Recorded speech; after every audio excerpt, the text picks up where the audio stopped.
मैं सर्वशक्तिमान परमात्मा के अस्तित्व को मानने से इनकार करता हूँ। मैं नास्तिक इसलिए नहीं बना कि मैं पाखंडी या निरर्थक हूँ। मैं न तो किसी का अवतार हूँ, न ही ईश्वर का दूत, और न ही खुद परमात्मा। मैं अपने जीवन को एक मकसद के लिए न्यौछावर करने जा रहा हूँ, और इससे बड़ा आश्वासन भला क्या हो सकता है। ईश्वर में विश्वास रखने वाला एक हिंदू पुनर्जन्म में एक राजा बनने की आशा कर सकता है। एक मुसलमान या एक ईसाई को स्वर्ग में भोग विलास पाने की इच्छा हो सकती है। उसे अपने कष्ट और कुर्बानियों के बदले पुरस्कृत होने की कामना हो सकती है। लेकिन मुझे क्या आशा करनी चाहिए? मैं जानता हूं, जिस पल रस्सी का फंदा मेरे गले में लगेगा और मेरे पैरों के नीचे से तख्ता हटेगा, वही पूर्ण विराम होगा। वह मेरा अंतिम क्षण होगा। किसी स्वार्थ भावना के बिना, यहाँ या यहाँ के बाद किसी पुरस्कार की इच्छा के बिना, मैंने अनासक्त भाव से अपने जीवन को आजादी के नाम कर दिया है। हमारे पूर्वजों को जरूर किसी सर्वशक्तिमान में आस्था रही होगी कि उस विश्वास या सच या उस परमात्मा के अस्तित्व को जो भी चुनौती देता है, उसे काफिर या पाखंडी कहा जाता है। चाहे उस व्यक्ति के तर्क इतने मजबूत ही क्यों ना हो कि उन्हें झुठलाना नामुमकिन, या उसकी आत्मा इतनी सशक्त क्यों ना हो कि उसे ईश्वर का प्रकोप दिखाकर उसे झुकाया नहीं जा सकता, और ऐसे व्यक्ति को अभिमानी कहकर उसकी निंदा की जाती है।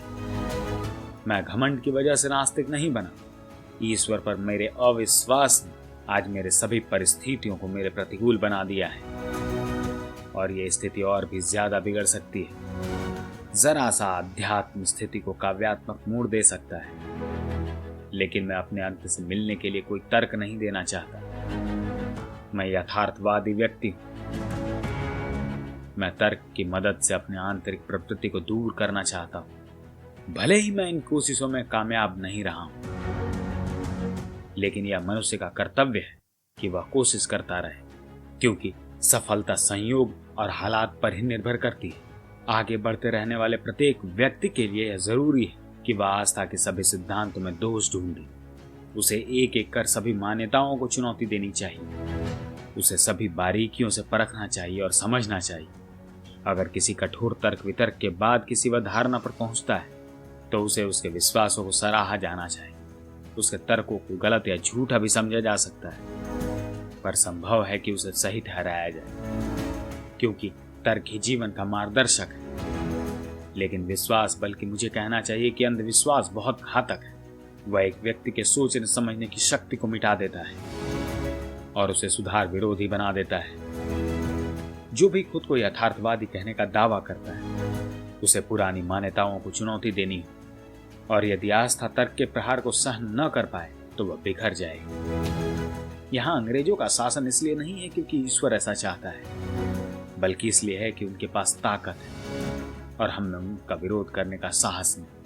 अंग्रेज हमें ईश्वर की मदद से हमें काबू नहीं कर रहे हैं, बल्कि वह बंदूकों, गोलियों और सेना के सहारे ऐसा कर रहे हैं। और सबसे ज्यादा हमारी बेपरवाही की वजह से। मेरे एक दोस्त ने मुझसे प्रार्थना करने को कहा। जब मैंने उससे नास्तिक होने की बात कही, तो उसने कहा कि तुम्हारे आखिरी दिन नजदीक आएंगे, तब तुम यकीन करने लगोगे। मैंने कहा कि नहीं मेरे प्यारे मित्र, ऐसा कभी नहीं होगा। मैं इसे अपने लिए अपमानजनक और नैतिक पतन की वजह समझता हूँ। ऐसी स्वार्थी वजहों से मैं कभी प्रार्थना नहीं करूंगा। भगत सिंह। अगर यह विचार पसंद आया हो तो चैनल को सब्सक्राइब करें।